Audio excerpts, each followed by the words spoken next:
যখন ভগবান শ্রীরামের মর্তলোক ত্যাগ করার সময় এসে গিয়েছিল তখনও তিনি অযোধ্যা ছেড়ে যেতে পারছিলেন না, কারণ যমরাজ স্বয়ং অযোধ্যায় প্রবেশ করতে পারছিলেন না।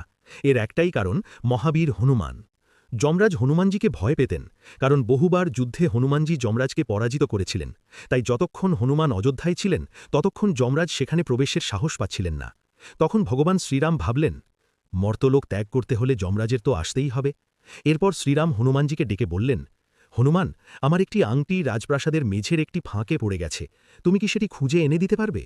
প্রভুর আদেশ পেয়ে হনুমানজি সূক্ষ্ম রূপ ধারণ করে সেই ফাঁকের ভেতর প্রবেশ করলেন, কিন্তু সেটি কোনো সাধারণ ফাঁক ছিল না, ওটাই ছিল নাগলোকের পথে যাওয়ার দ্বার।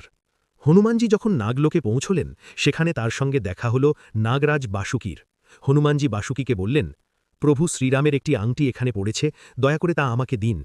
তখন বাসুকী নাগ হনুমানজিকে নাগলোকের মাঝখানে নিয়ে গেলেন। সেখানে পৌঁছে হনুমানজি যা দেখলেন তাতে তিনি স্তম্ভিত হয়ে গেলেন। এক বিশাল পাহাড়, আর সেই পাহাড় জুড়ে অসংখ্য আংটি। হনুমানজি বিস্ময়ে জিজ্ঞেস করলেন, বাসুকীদেব, এগুলো সব কি? তখন বাসুকী নাগ বললেন, প্রত্যেক কল্পে 4 যুগের তৃতীয় যুগ অর্থাৎ ত্রেতা যুগে ভগবান শ্রীরাম অবতার গ্রহণ করেন, আর প্রতিবারই তার আংটি খুঁজতে একজন করে বানর এখানে আসে। এই ঘটনার পরই ভগবান শ্রীরাম মর্তলোক